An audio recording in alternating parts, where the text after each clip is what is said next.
Imagine this scenario. You're in a bus or a train traveling to work or school, and then a stranger walks in, sits next to you, and begins talking to you. Would you like that? Well, Nick aptly conducted a research on this after he observed that people on his commute never talked to one another. He wanted to understand why, and if they did talk to each other, how would it affect their commute and eventually their lives? Here's what he found. Participants reported the most positive commute when they interacted with one another as opposed to those who chose not to. This also apparently applied to those who were introverts by nature. So the next time you're on your way to work or school, consider talking to that random stranger sitting next to you. Look, I'm not saying that socializing with strangers is a bad idea. I'm just saying that this could be much more easier in countries such as the USA, where this research was basically conducted in the first place, and also in the countries which are majorly in the West. But in countries which are underdeveloped or developing economies, this may not be as easy as it sounds. Moreover, this study seems to be generalizing human behavior based off of a research conducted on a small group of people residing in a very particular small geographical area.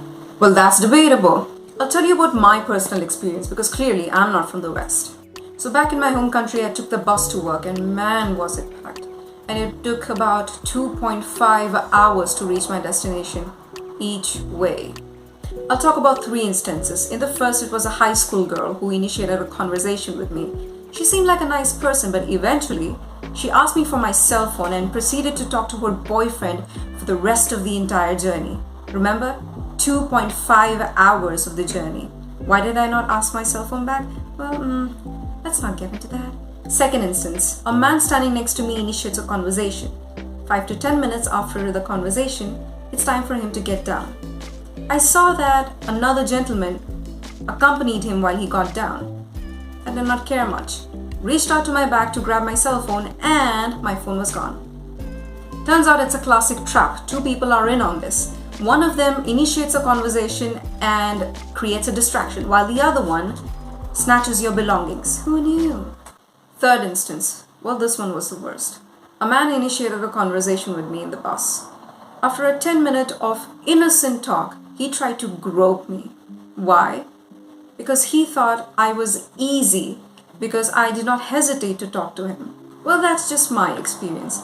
Nick aptly also pointed out that people on the receiving end of the conversation were also found to have a positive commute. Well, here's what I think. Even though every person has that basic human instinct of collectivism or togetherness, as research suggests, each one of us has adapted to become cooperative to the environment we are now living in. Meaning, for a working parent, those 18 to 20 minutes of commute could be the only 20 minutes of quiet time in the entire 24 hours that they are given. And maybe, just maybe, they do not want to spend those 20 minutes talking to another person. This one is for those who are into vibrations and manifestations. Suppose you encounter a person who is vibrating on a very low frequency than you can accept. Would you continue talking to that person for 20 minutes straight? Or would you ask them to let you be? Disrespectful much. Also, did you not watch Veritas's video on boredom is good for you? I'll put the link down in the description box below. Do check it out. He showed how being bored leads you to creative thinking and spurs you to take positive action in life, and also build better cognitive thinking. Take me as an example. Because traveling to work took away a major chunk of my day, I spent that time studying for the GMAT, irrespective of me sitting down or dangling away during the entire journey. These days, I spend my 40 minutes of the commute time practicing on Duolingo or making my to-do list. So if people on a public transport do not wish to speak to one another, it is not wrong and definitely not worrying. But that's just my opinion. What do you think?